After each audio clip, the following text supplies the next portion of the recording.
On the morning of September 11, 2001, 19 men armed with box cutters directed by a man on dialysis in a cave fortress halfway around the world using a satellite phone and a laptop directed the most sophisticated penetration of the most heavily defended airspace in the world, overpowering the passengers and the military combat-trained pilots on 4 commercial aircraft before flying those planes wildly off course for over an hour without being molested by a single fighter interceptor.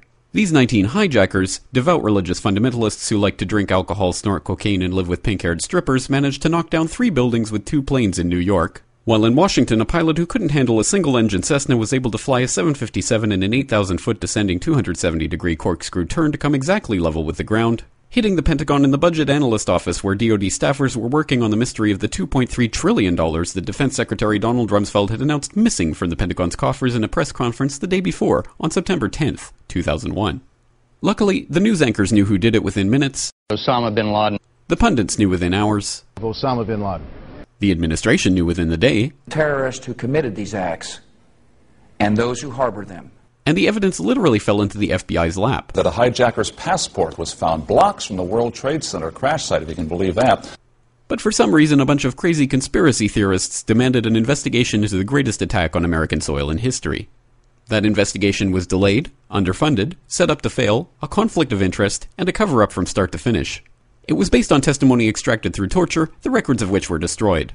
It failed to mention the existence of WTC-7, Able Danger, P-TECH, Sibel Edmonds, OBL and the CIA, and the drills of hijacked aircraft being flown into buildings that were being simulated at the precise same time that those events were actually happening. It was lied to by the Pentagon, the CIA, the Bush administration, and as for Bush and Cheney, well, no one knows what they told it because they testified in secret, off the record, not under oath, and behind closed doors. It didn't bother to look at who funded the attacks because that question is ultimately of little practical significance.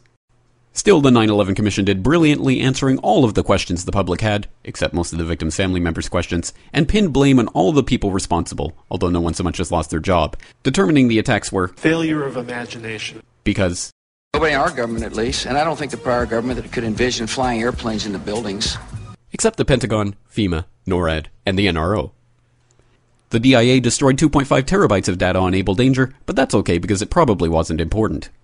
The SEC destroyed their records on the investigation into the insider trading before the attacks, but that's okay because destroying the records of the largest investigation in SEC history is just part of routine record keeping. NIST has classified the data that they used for their model of WTC-7's collapse, but that's okay because knowing how they made their model of the collapse would jeopardize public safety. The FBI has argued that all material related to their investigation of 9/11 should be kept secret from the public, but that's okay because the FBI probably has nothing to hide. This man never existed, nor is anything he had to say worthy of your attention, and if you say otherwise, you are a paranoid conspiracy theorist and deserve to be shunned by all of humanity. Likewise him, and her. And her, and her, and him. Osama bin Laden lived in a cave fortress in the hills of Afghanistan, but somehow got away. Then he was hiding out in Tora Bora, but somehow got away. Then he lived in Abbottabad for years, taunting the most comprehensive intelligence dragnet employing the most sophisticated technology in the history of the world for a decade, releasing video after video with complete impunity and getting younger and younger as he did so, before finally being found in a daring SEAL team raid which wasn't recorded on video, in which he didn't resist or use his wife as a human shield, and in which these crack special forces operatives panicked and killed this unarmed man, supposedly the best source of intelligence about those dastardly terrorists on the entire planet. Then they dumped his body in the ocean before telling anyone about it. Then a couple dozen of that team's members died in a helicopter crash in Afghanistan. This is the story of 9/11, brought to you by the media which told you the hard truths about his head could be seen to move violently forward. And they took the babies out of the incubators. And mobile production facilities. And the rescue of Jessica Lynch. If you have any questions about this story, you are a batshit, paranoid, tinfoil, dog-abusing baby hater and will be reviled by everyone.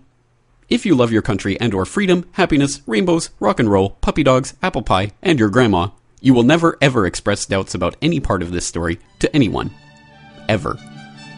This has been a public service announcement by the Friends of the FBI, CIA, NSA, DIA, SEC, MSM, White House, NIST, and the 9/11 Commission. Because ignorance is strength.